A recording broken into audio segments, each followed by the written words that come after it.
ସମ୍ବଲପୁର ଜିଲ୍ଲା ରେଢ଼ାଖୋଲ ବ୍ଲକ ତ୍ରିବଣପୁର ଗ୍ରାମ ପଞ୍ଚାୟତ ଅଇଁଲାପାଲି ଗ୍ରାମରେ ମହାଶକ୍ତି ଫାଉଣ୍ଡେସନ୍ ଏବଂ ଚିରସବୁଜ ପ୍ରାଇଭେଟ୍ ଲିମିଟେଡ୍ କାର୍ଯ୍ୟ କମ୍ପାନୀ ତରଫରୁ ମାଣ୍ଡିଆ କ୍ଷେତ୍ର ଦିବସ ସହିତ ଫସଲ କାଟିବା କାର୍ଯ୍ୟକ୍ରମ ଅନୁଷ୍ଠିତ ହୋଇଯାଇଛି। ତ୍ରିବଣପୁର ଓ ବର୍ତ୍ତାପୁର ପଞ୍ଚାୟତର ବିଭିନ୍ନ ଗ୍ରାମରୁ ଶତାଧିକ ମହିଳା ଓ ସ୍ୱୟଂ ସହାୟକ ମହିଳାମାନେ ଅଂଶଗ୍ରହଣ କରିଥିଲେ।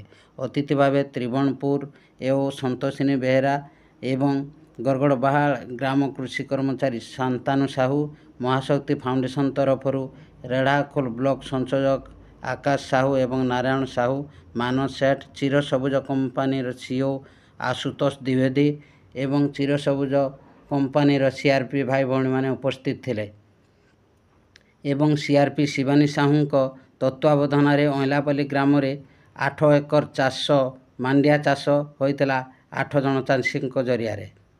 ନାରାୟଣ ସାହୁ ଅତିଥି ଓ ଅଂଶଗ୍ରହଣକାରୀଙ୍କୁ ସ୍ୱାଗତ କରିଥିଲେ। ଶାନ୍ତାନୁ ସାହୁ ଓ ସନ୍ତୋଷିନୀ ବେହେରା ବିଭିନ୍ନ ମାଣ୍ଡିଆର ଖାଦ୍ୟ ଶସ୍ୟ ଉପରେ ଆଲୋଚନା କରିଥିଲେ ଓ ରେଢ଼ାଖୋଲ ବ୍ଲକ ସଂଯୋଜକ ଆକାଶ ସାହୁ ମାଣ୍ଡିଆ ଖାଦ୍ୟ ଉପକାରିତା ଉପରେ ଆଲୋଚନା କରିଥିଲେ।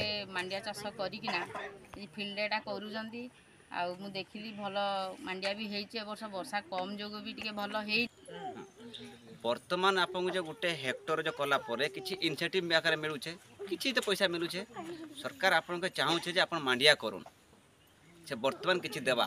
ଏଇଟା ଯଦି କଣ୍ଟିନ୍ୟୁ ହେଲା 5-7 ବର୍ଷ ପରେ ଟୋଟାଲି ପଇସା ଦେବା ନାହିଁ ଆପଣଙ୍କୁ। କ'ଣ ପାଇଁ